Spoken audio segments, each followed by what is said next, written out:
가지고 계십니까? 한 번 더 따라서 하시겠습니다. 어떤 기준을 가지고 계십니까? 오늘 함께 본독한 누가복음 7장 18절로 23절 말씀을 가지고 어떤 기준을 가지고 계십니까? 이와 같은 제목으로 함께 말씀의 은혜를 나누겠습니다. 한 7년 전, 8년 전쯤으로 제가 기억을 해요. 메모 끄적거려 놓은 거 이렇게 보니까는 그 정도 어간에 기록해 놨던 건데, 기억을 하시는 분들도 계실지 모르겠지만 유엔 사령부에서 이런 발표를 한 적이 있습니다. 한반도 유사시에 일본의 병력을 제공받을 수 있다. 여러분들은 어떻게 생각하십니까? 혹시 기억나시는 분도 계세요? 이게 한번 발표가 되고 난 다음에 대한민국이 발칵 뒤집혔습니다. 유사시에, 그러니까 전쟁의 상황을 이야기하는 거죠. 전쟁의 상황, 유사시에 일본 군대가 한국에 들어올 수 있다는 이야기였습니다. 일제 침략의 아픔을 경험했던, 아픔과 상처를 가진 한국 입장에서는 절대 그럴 수 없다고 강력하게 반발을 했습니다. 국가적으로도 반발하고 외교부가 성명서 내고 국민들도 미쳤다고, 그럴 거면 전시작전권을 우리가 다 그냥 회수해 오겠다고 그러면서 별소리들이 다 들렸어요.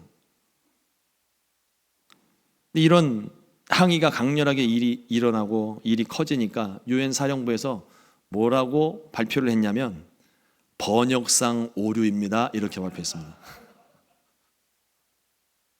실제인지 아닌지는 모르겠지만 번역상 오류라고 발표를 했어요. 당시 떠들썩했던 이 사건은 번역상 오류라는 해프닝으로 끝이 났지만, 아무리 유사시라 하더라도, 아무리 전쟁 중이라 하더라도 일본군의 한국에 진출은 있을 수 없는 일들이었습니다. 특히나 침략의 역사와 아픔을 가지고 있는 한국 역사를 알고 있는 사람이라면 누구나 다 그렇게 생각하는 거예요. 여기 지금 미국 시민권을 가지고 계신 분들도 일본이 한국에 진출한다? 전자제품이 진출하는 것도 아니고 군대가 들어간다? 그러면 여기 시민권 가지신 분들도 막 화내실걸요? 반응이 이렇게 싸늘할 줄은 몰랐습니다. 제가 미국에 처음 와서 차를 구입을 하는 시기였었는데, 그때 하필이면 차를 구입하는 그 시기에 일본이 독도는 자기네 땅이라고 우기는 사건이 발생을 했습니다. 그래서 그때만 하더라도 제가 일본 자동차가 너무 잘 나와서, 지금은 한국 차가 훨씬 더 좋게 잘 나왔지만 그때는 일본 차 그러면 미니밴 하면은 일본 차 그렇게 할 만큼 너무나도 그냥 압도적인 차이가 있어서 일본 차를 한참 알아보고 있었는데 독도 사태가 딱 터진 거예요. 그래서 제가 섬겼던 교회는 미니밴을 세도나를 구입을 했었고요. 분명히 그 전까지는 일본 미니밴을 알아보고 있었는데 그 사건 딱 터지고 바로 수정해서 세도나를 구입을 하고, 저희 집에서 쓰는 미니밴은 미국 차로 구입을 했습니다. 그게 애국하는 길이라고 생각했어요, 그때는. 근데 진짜 애국이 됐는지는 모르겠습니다만, 그러니까 그만큼 시간이 이렇게 오래 지나고 그 당시의 사건들을 경험하지 않았던 저 이후의 세대들만 하더라도 일본이라고 그러면 일단 감정적으로 좋지 않은 기분을 갖고 있는 게 이게 한국 사람의 정서인 것 같아요. 용서한다, 사랑한다, 그들에게 복음을 전하면서도 뭔지 정치적인 이슈들로 문제가 되면 우리 마음이 불편한 건 분명한 사실입니다. 역사에 대해서 이렇게 펄쩍 뛰는데, 그런데 죄에 대해서는 여러분 어떠십니까? 우리가 죄의 문제에 있어서 이 역사 문제만큼 펄쩍 뛰는지 한번 좀 여쭤보고 싶습니다. 우리 신앙생활의 기준은 또 어떻습니까? 오늘 말씀에 예수님의 기준과 다른 몇 가지 기준들이 같이 나옵니다. 오늘 말씀 나누면서 우리 신앙생활에 올바른 기준이 좀 세워졌으면 좋겠어요. 첫 번째로 살펴볼 것이 침례 요한의 기준입니다. 침례 요한은 지금 감옥에 갇힌 상태예요. 그러니까 이 말씀이 기록되는 요 시점이 침례 요한은 감옥에 갇혀 있는 상태. 왜냐하면 그 당시 헤롯이 자기 동생의 아내를 취하는 것이 옳지 않다고 비난해서 침례 요한을 죽이려고 잡아가둔 겁니다. 감옥 안에 있던 침례 요한에게 한 가지 궁금한 사실이 생겼어요. 예수님이 과연 우리가 기다렸던 그 메시아일까? 못 믿어서가 아닙니다. 예수님이 침례를 받으실 때만 하더라도 세상 죄를 지고 가는 하나님의 어린 양이라는 걸 분명히 확신을 했는데 그 이후에 예수님의 말씀과 예수님의 행동을 보니까 너무나도 자기네들이 내가 생각했던 기준하고 너무 다른 모습인 거죠. 침례 요한이 기다렸던 메시아는 입에서 나오는 말씀의 검으로 능력으로 세상을 심판하시는 심판주였습니다. 그래서 지금 이 땅을 정복하고 있는 정부를 무너뜨리고 하나님의 나라를 다시금 세우시는 걸 기대하고 있었던 거예요. 모든 유대인들이 기다렸던 메시아의 모습과도 같습니다. 그런데 예수님의 산상수훈의 내용을 보면 앞절에는 축복에 대한 말씀을 주시지만 그 이후에 우리가 어떤 삶을 살아야 되는지를 말씀을 하십니다. 그런데 그 내용 중에 충격적인 내용들이 몇 가지가 나옵니다. 오른뺨을 치면 왼뺨도 돌려대고, 겉옷을 달라고 그러면 속옷도 내주고, 오리를 가자 그러면 십리를 가지고, 이런 말씀들을 하시는 거예요. 그러니까 로마 정부를 심판해야 된다는 생각을 가진 침례 요한과 사람들의 기준하고는 완전히 다른 기준인 거예요.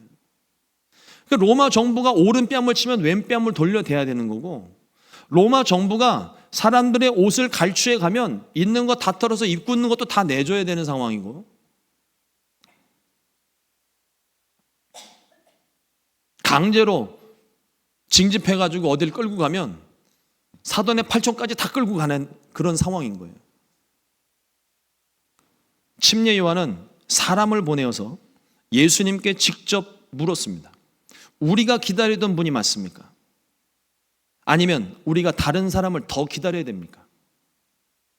예수님은 하나님 나라의 일을 설명하십니다. 누가복음 7장 22절 말씀에 예수께서 대답하여 이르시되 너희가 가서 보고 들은 것을 요한에게 알리되 맹인이 보며 못 걷는 사람이 걸으며 나병 환자가 깨끗함을 받으며 귀 먹은 사람이 들으며 죽은 자가 살아나며 가난한 자에게 복음이 전파된다 하라 말씀하십니다.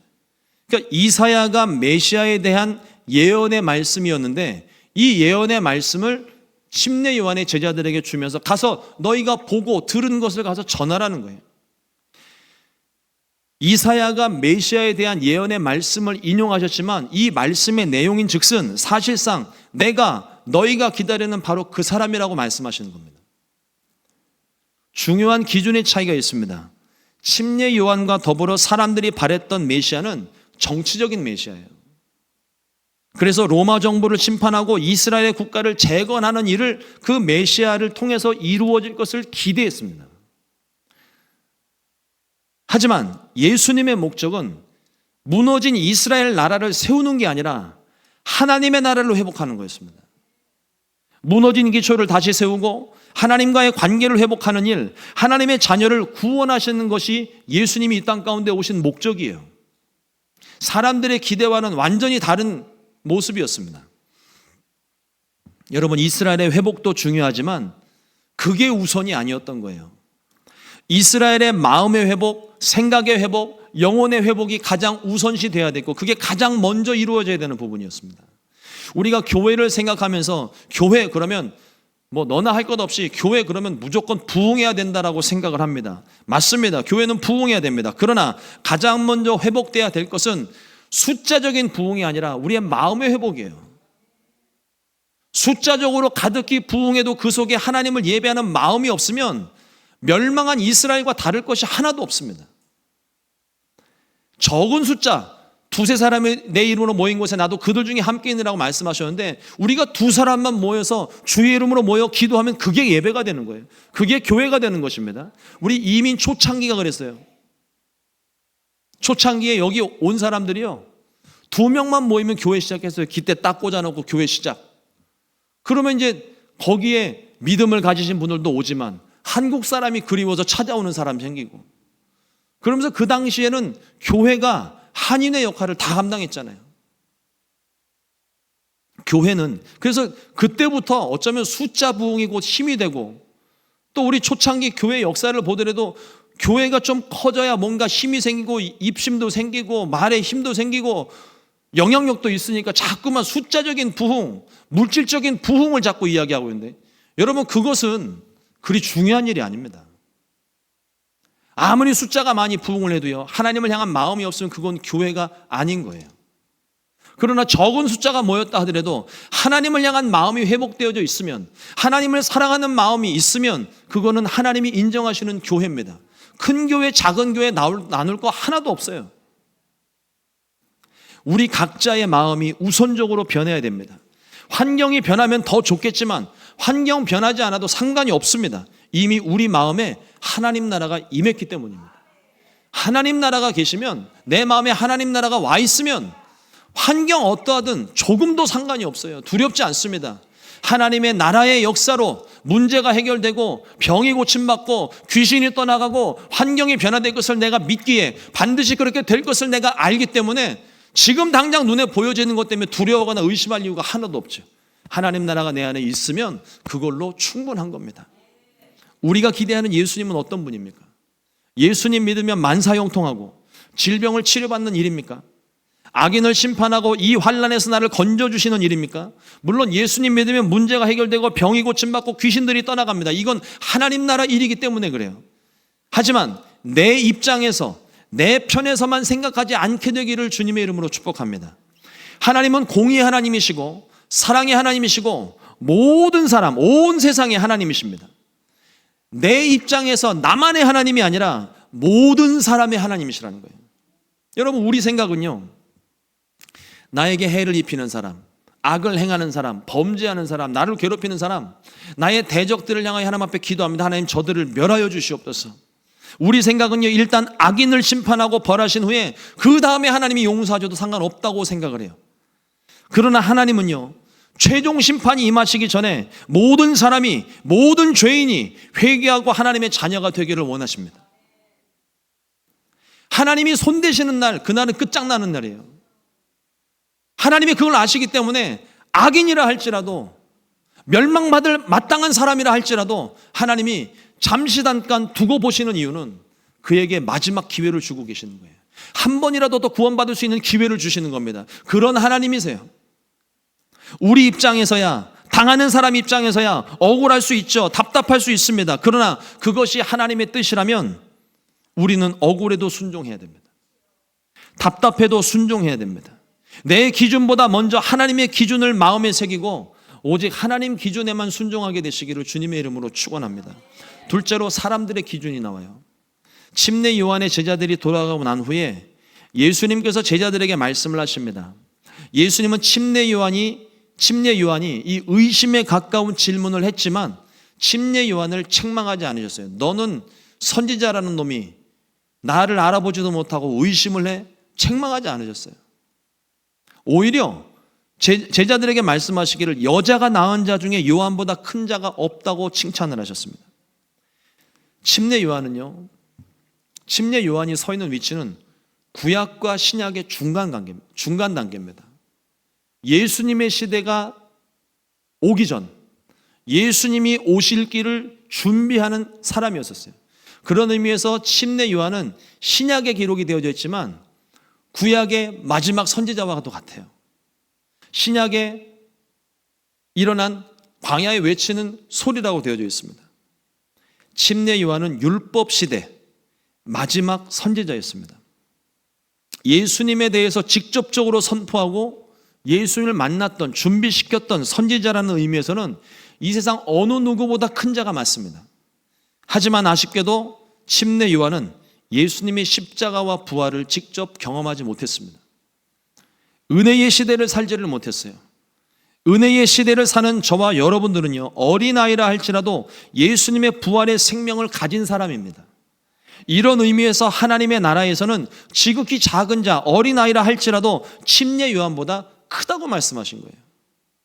사람들에 대해서도 말씀하셨습니다. 누가복음 7장 31절로 32절에 또 이르시되 이 세대의 사람을 무엇으로 비유할까? 무엇과 같은가? 비유하건대 아이들이 장터에 앉아 서로 불러 이르되 우리가 너희를 향하여 피리를 불어도 너희가 춤추지 않고 우리가 곡하여도 너희가 울지 아니하였다 함과 같도다. 자기네들끼리 약속하고 피리를 불면 흥겨운 노래가 나오면 춤을 추고 슬픈 노래가 나오면 울기로 작정했던 그 비유를 말씀하시는 거예요. 침례 요한이 핏대를 세우며 선포를 해도 반응이 없었고 메시아이신 하나님이신 예수님이 오셨는데도 깨닫지도 못하는 사람들을 비유로 책망하여 말씀하시는 겁니다. 여러분, 귀에 걸면 귀걸이, 코에 걸면 코걸이라는 말이 있어요. 침례 요한이 와서 하나님 나라를 선포하면서 회개하라 천국에 가까우니라 이렇게 선포하면서 먹지도 않고 마시지도 않더니 사람들이 미쳤다고 뭐라고 그랬어요. 예수님이 오셨습니다. 예수님 오셔서 먹고 마셨더니 먹기를 탐한다고 즐기는 사람이라고 비난했습니다. 어느 장단에 맞춰야 될까요? 안 먹었더니 미쳤다고 그러고 먹었더니 즐기기를 탐한다고 그러고 어느 장단에 맞춰야 됩니까?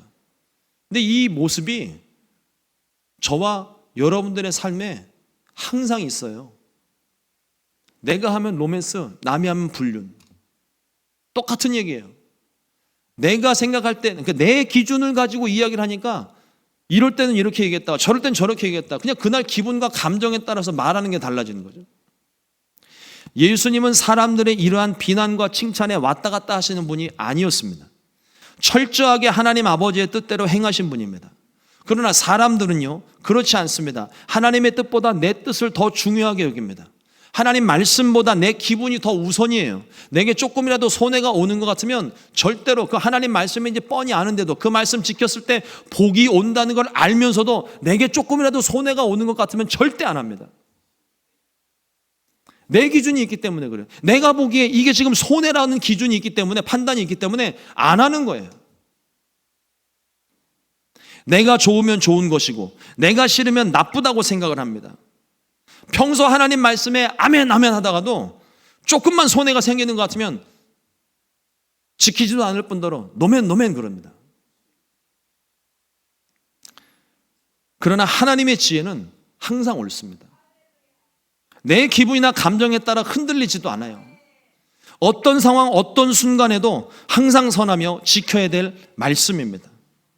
세상 사람들이 다 아니라고 해도 하나님이 그러면 그건 선한 거예요.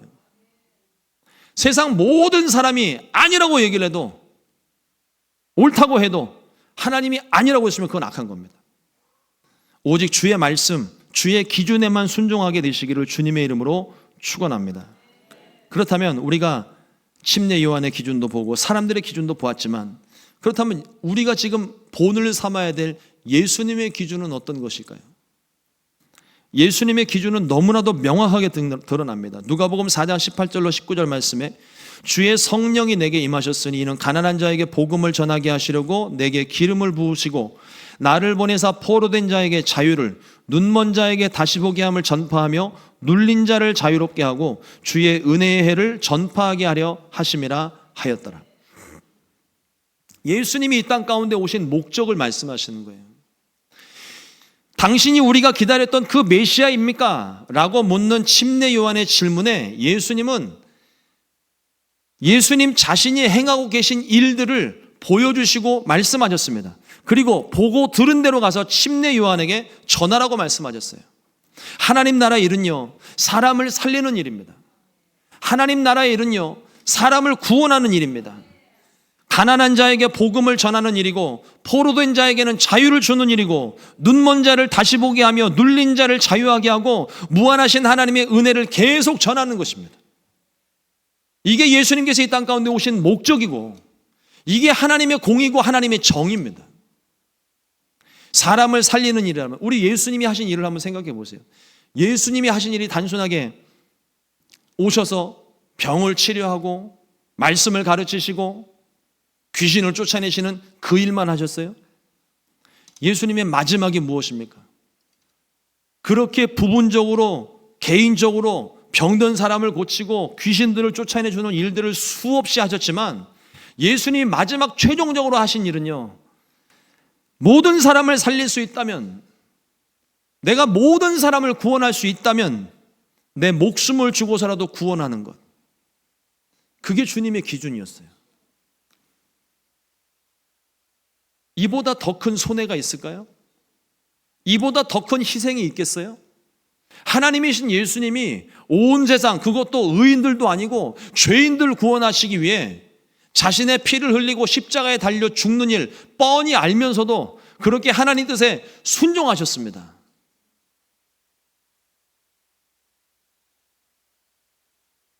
하나님을 살리는 일이라면, 구원을 이루는 일이라면 이와 같은 일도 주님이 행하신 거예요. 할렐루야 교회의 원로이신 김상범 목사님이 예전에 목회자 세미나를 오셔서 목회자들과 세미나를 나누시고 식사를 하시면서 그 목회의 본질에 대한 걸 실제적인 얘기들을 좀 해주셨어요. 그때 제 마음속에 가장 인상 깊었던 게 뭐냐면 요한복음 14장 12절의 말씀을 근거로 이 목회를 어떻게 정의를 하셨냐면, 목회는 예수님께서 하신 일을 그대로 이어가는 것이다. 예수님이 이 땅 가운데서 하신 일이 뭡니까? 복음을 전하시고 말씀을 가르치시고 병을 고치시고 귀신을 쫓아내신 거예요. 이게 하나님 나라의 일이에요. 예수님이 이것을 행하셨고 이걸 우리들에게 주신 말씀이 있어요. 여러분, 이 목회라고 하는 단어를 쓰니까 여러분들에게 조금 거리감이 느껴질 수 있겠는데 이게 목회자들에게만 허락하신 일이 아니에요. 모든 족속으로 가서 제자를 삼고 아버지와 아들과 성령의 이름으로 침례를 베풀고 예수님의 말씀을 가르치고 지키게 하라. 가르치고 지키게 하라. 승천하시기 전 예수님이 우리들에게 주신 지상명령입니다. 그 목회자들에게만 주신 명령이 아니에요. 저와 여러분들이 다 감당해야 되는 사명입니다. 이 말씀은 우리 모두에게 주신 명령이고 예수님이 하셨던 이 일을 똑같이 하라고 또 다른 보혜사이신 성령님을 우리 가운데 보내주신 거예요. 그 성령이 우리 가운데 오셔서 예수님의 말씀을 기억나게 하고 예수님의 말씀을 생각나게 하고 예수님이 하셨던 모든 일들을 할 수 있게, 예수님 뭐라고 말씀하셨냐면 나보다 더 큰 일을 할 수 있다고 그랬어요. 주의 종들에게만 주신 얘기가 아니에요. 우리 모두에게, 예수님 믿는 저와 여러분들에게, 예수님을 따르는 모든 제자들에게 주님이 주신 말씀입니다. 예수님은요, 모든 사람이 회개하고 하나님의 자녀가 되기를 지금도 원하고 계십니다. 그렇기 때문에 최종 심판이 임하기 전까지는 오래도록 참으시고 기회를 주십니다. 아직은 심판의 때가 아닙니다. 그러나 임박해 있어요. 당한 사람 입장에서는 억울할 때도 있겠지만 주님이 원하신다는 사실에 우리는 집중해야 됩니다. 내가 억울한 일을 당하고 답답한 일을 만났을 때 그 속에 하나님의 뜻이 어디에 있는지를 살펴보십시오. 만약에 그 속에 하나님의 뜻이 있다면, 내가 답답한 일을 당하여도 그 속에 하나님의 뜻이 있다면 우리는 답답해도 순종해야 됩니다. 억울해도 따라가야 돼요. 우리가 따라야 되는 건 주님의 뜻입니다. 나의 뜻이 아니라 주님의 뜻이 우선이 돼야 돼요. 우리 삶의 기준은 오직 예수님입니다. 예수님의 겟세마네 동산을 기억하십시오. 할 수만 있거든 이 잔을 내게서 옮기시옵소서. 그러나 나의 원대로 마옵시고 아버지의 원대로 되기를 원하나이다. 우리가 원수를 사랑하고 용서해야 되는 이유이기도 합니다. 주님이 원하시는 대로 오직 그 뜻대로 순종하시기를 주님의 이름으로 축원합니다. 사랑하는 성도 여러분, 법은 하나인데 같은 법을 놓고서도 적용하는 기준이 다 제각각입니다. 어떤 사람은 법대로 살아가는 사람이 있지만 어떤 사람은 적당히 타협하기도 하고 어떤 사람은 적당히 상황에 따라 지키기도 하고 안 지키기도 합니다. 어떤 사람은 아예 대놓고 무시하고 있는 경우도 있죠. 여러분들은 어떤 기준을 가지고 살고 계십니까? 우리에게는 세상에서 가장 거룩한 기준 하나가 있습니다. 하나님의 말씀입니다. 말씀이신 예수님이 우리의 기준이에요. 예수님을 믿는 그 순간부터 그 기준대로 살아갑니다. 그런데 때때로 우리는 적당히 세상 기준과 타협하기도 하고 아예 모르는 척하는 경우도 있습니다. 예수님은 분명히 말씀하셨어요. 초대교회 7교회에 말씀하셨습니다. 덥든지 차든지 하라. 그러면 그런 것이고 아니면 아닌 것이어야지 중간은 없습니다. 이게 우리 삶의 결정에 대해서 말하는 게 아니라 우리 믿음에 대해서 말씀하시는 거예요. 믿음에 대해서. 차든지 덥든지. 아니, 믿음이 차가우면 차갑고 뜨거우면 뜨거운 거지, 차든지 덥든지는 뭐냐고 물으시는 분들이 있더라고요. 저도 몰랐는데 성지순례 갔다 오신 분이 얘기를 해줘서 알았어요. 지하수가 흘러나오는데, 그 온천수가 흘러나오는데, 이 온천수가 긴 수로를 따라서 이렇게 원하는 목적지까지 갑니다. 그런데 이 온천수가 오는 과정에서 식든지 아니면 그대로 오는지 둘 중 하나겠죠. 이게 그 온천수가 뜨거우면 온천 물로 사용을 할 수가 있고요, 차가우면 시원하게 마실 수 있대요. 근데 미지근하면 맛이 맹맹해져 가지고 먹지도 못하고 다 뱉어버린답니다. 우리의 신앙이 그렇다는 거예요. 덥든지 차든지 하라. 내가 말씀을 정해놓고 하나님 말씀대로 순종하기로. 우리가 몇 주 전에도 말씀드렸지만 예수님 믿기로 결단하는 그 순간부터는요, 주의 종이고 성도건 간에 상관없어요. 예수님 말씀대로 순종하면 가겠다고 서약한 겁니다. 그러면 우리는 그 말씀대로 순종하면서 살아야 되는 거예요. 그 말씀대로 살지 않으면 그리스도인이 아닌 겁니다. 근데 우리는 그리스도인이라 하면서, 내가 교회 다니는 사람이라 하면서 실제 삶에서는 적당히 세상과 타협하면서 어떤 때는 그리스도인의 옷을 입었다가 어떤 때는 그리스도인의 옷을 안 입는단 말이죠. 주님이 그걸 원치 않으시는 거예요. 성령 충만하면 있는 척, 없는 척, 겸손한 척, 아닌 척, 잘난 척, 못난 척, 성령 충만한 척, 척척척 할 필요 하나도 없습니다. 있는 그대로 그냥 내 안에 계신 성령의 인도하심 따라 살면 되는 거예요. 높이시면 높아지고 낮추시면 낮아지고. 근데 우리는 주님이 높이시는데도 불구하고 내가 자격이 없어서 겸손한 듯 자꾸 주님은 높이시고 사용하시라는데 자꾸 물러나고, 주님이 자꾸 높아진 내 마음 낮아지라고 하시는데 내 자존심이 허락하지 않아서 끝까지 이 자존심 지키느냐고 자꾸 발버둥 치고 있고. 왜 그렇게 힘들게 살아요? 내가 성령 충만하면 성령 충만한 대로 그냥 사는 겁니다. 내가 말씀을 가진 자면 말씀 가진 대로 그냥 사는 거예요. 너무나도 복잡하게 세상 기준 가지고 하나님 말씀을 이리 되고 저리 재니까 삶이 복잡해지는 거예요. 거꾸로 아닙니까? 세상의 삶이 하나님 말씀을 기준으로 이리 재고 저리 재야지, 왜 하나님 말씀을 세상 기준을 가지고 이리 재고 저리 잽니까? 주님이 높이시면 높이시는 대로, 주님이 낮추시면 그냥 낮추시는 대로, 없으면 없는 대로, 있으면 있는 대로, 있는 모습 그대로 그냥 사십시오. 주님이 원하시는 삶이 그런 삶입니다. 오직 하나님의 기준을 따라 순종해서 복잡하지 않게 평안하게 순종의 길 가게 되시기를 주님의 이름으로 축원합니다. 기도하겠습니다. 좋으신 하나님 감사합니다. 귀한 날 말씀 주시고 우리의 기준으로 살아왔던 우리들의 완악한 모습, 잘못된 기준들 오늘 말씀을 통해서 깨닫게 하시니 감사합니다.